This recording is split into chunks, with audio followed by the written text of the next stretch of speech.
এবং দ্বিতীয় যে বিষয়টি হচ্ছে তা হচ্ছে জায়গা সঠিক হতে হবে। আপনি কোয়েল পাখি নিয়ে আসলেন কিন্তু তাকে ভালো পরিবেশ দিতে পারলেন না, এতে দেখা গেল পাখি অসুস্থ হয়ে মারা গেল, এতেও কিন্তু আপনার লস হয়ে যাবে। তার জন্য আপনাকে ভালো জায়গা নির্ধারণ করতে হবে। তো অনেকে দেখা যায় ঘরের মধ্যে রাখেন, ঘর করে পালন করেন, এটা হচ্ছে সবচেয়ে বেস্ট। ওভাবে পালন করলে ছেড়ে তো প্রতি স্কোয়ার ফুটে আপনারা হচ্ছে 10-12টি কোয়েল পাখি রাখতে পারবেন। আর যারা খাঁচায় পালন করেন অনেক সময় দেখা যায় লোহার খাঁচা থাকে, আবার অনেকে কাঠ দিয়ে প্লাস্টিকের নেট দিয়ে খাঁচা বানিয়ে থাকেন, ওভাবে দেখা যায় প্রায় 10,000 মতো খরচ হয়ে যায়। তো প্রথমে আপনারা ওর কোথায় রাখবেন পাখি সেগুলো ঠিক করে নেবেন পাখি কেনার আগে অবশ্যই। বন্ধুরা আরও একটি বিষয় হচ্ছে কোয়েল পাখি ধরুন যখন শীত আসে তখন কিন্তু ঠান্ডা লাগার একটা সম্ভাবনা থেকে যায়। আবার যখন হচ্ছে গরম আসে তখন কিন্তু অতিরিক্ত গরমে কোয়েল পাখি স্ট্রোক করার সম্ভাবনা থাকে। তো স্ট্রোক করে দেখা যায় পাখিগুলো মারা যাবে। যে কারণে যদি অতিরিক্ত গরম থাকে আর আপনার যদি অনেকগুলো পাখি থেকে থাকে তখন আপনারা পাখিকে ফ্যানের ব্যবস্থা করে দিবেন, আর শীতের সময় লাইটিংয়ের ব্যবস্থা করে দিবেন, এতে তাপমাত্রা ঠিক থাকবে। বন্ধুরা এরপরে তৃতীয় যে বিষয়টি হচ্ছে তা হচ্ছে গিয়ে যে আপনারা কোয়েল পাখির পালন করবেন, কিন্তু যে কোনো একটা কোয়েল পাখি হলেই কিন্তু আপনি লাভবান হতে পারবেন না। যারা শখের বশে পালন করে থাকেন তারা কিন্তু যে কোনো একটা জাতের পালন করলেই পারে, তবে আপনাকে ব্যবসায়ের ক্ষেত্রে লাভবান হতে হলে অবশ্যই ভালো একটা জাত নির্বাচন করতে হবে। তো বন্ধুরা এক্ষেত্রে হচ্ছে গিয়ে জাপানিজ যে কোয়েল পাখিটা রয়েছে এই পাখিগুলো ব্যবসায়ের জন্য অনেক ভালো, কারণ জাপানি কোয়েলগুলো সহজে অসুস্থ হয় না এবং এই পাখিগুলো দ্রুত বৃদ্ধি পায় এবং এগুলো ডিম দেয় অনেক বেশি করে। দেখা যায় যে আপনার একটা পাখি যখন ডিম দেওয়া শুরু করে 45 দিনের পর থেকে কোয়েল পাখি ডিম দেওয়া শুরু করে। তো এভাবে দেখা যায় 1.5 বছর 18 মাস এরকম সময় পর্যন্ত জাপানিজ কোয়েল পাখিগুলো ডিম দেয়।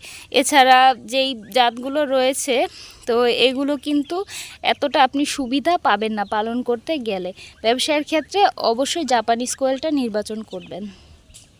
বন্ধুরা তারপরে কোয়েল পাখি পালনের যেই বিষয়টা আপনাকে মাথায় রাখতে হবে ব্যবসায়িক ক্ষেত্রে তা হচ্ছে গিয়ে যে পাখির খাবারের যেই একটা বিষয়, সেটা পাখিকে আপনারা প্রথম দেখা যায় 20-25 দিন বা তারও বেশি সময়টাতে দেবেন হচ্ছে গিয়ে সোনালি স্টার্টারে যেই খাবারটা, ওটা আপনারা প্রথমে কোয়েল পাখিকে দিবেন, মানে বাচ্চা থাকা অবস্থা থেকে 20-25 দিন হওয়া বা তারও বেশি সময় থেকে দিবেন। আর যখন দেখবেন যে পাখিগুলো ডিম দেওয়া শুরু করে দিয়েছে কোয়েল পাখি, তখন আপনারা কোয়েল পাখিকে কিন্তু নরেশ স্টার্টার এই খাবারটা দিবেন। এটা হচ্ছে যখন ডিম দিবে তখন পাখির যেই পুষ্টি চাহিদাটা থাকে সেটা পূরণ করবে এবং পাখি বেশি বেশি ডিম দিবে ওই খাবারগুলো মেনটেন করতে পারলে।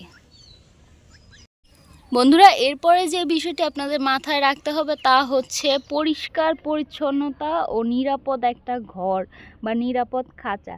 কারণ হচ্ছে আপনারা পাখিকে যখন অপরিষ্কার রাখবেন তখন কিন্তু তাদের রোগ প্রতিরোধ ক্ষমতা কমে যাবে, তাদের অসুস্থ হওয়ার প্রবণতা অনেক বেশি থাকবে। আপনারা যখন পরিষ্কার রাখবেন তখন কিন্তু কোয়েল পাখির রানীক্ষেত হওয়ার চান্স খুব কম থাকবে এবং এদেরকে ভ্যাকসিন দেওয়ার প্রয়োজন পড়ে না। তবে কৃমির যেই কোর্স আছে সেটা করলে খুবই ভালো হয়।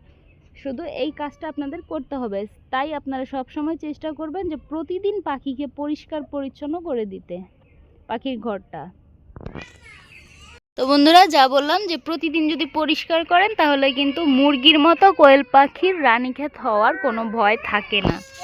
আর কোয়েল পাখির রোগ প্রতিরোধের যে বিষয়টা আছে বা এর কী ধরনের রোগ হতে পারে এগুলো সম্পর্কে আপনারা অবশ্যই ভালো ধারণা নিয়ে নেবেন এবং বুঝতে হবে যে কোয়েল পাখির কীরকম হলে সে অসুস্থ ফিল করতেছে কি। তো এটা সম্পর্কে একটা ট্রেনিং নিলে আপনারা সহজে কোয়েল পাখি লালন পালন করতে পারবেন। তো আজকে এই ছিল ভিডিওতে। সম্পূর্ণ ভিডিওটি দেখার জন্য অনেক অনেক ধন্যবাদ। সবাই ভালো থাকবেন, সুস্থ থাকবেন এবং ভিডিওটি ভালো লাগলে লাইক, কমেন্ট অ্যান্ড শেয়ার করবেন বন্ধুদের সাথে। নতুন হলে সাবস্ক্রাইব করবেন। আল্লাহ হাফেজ।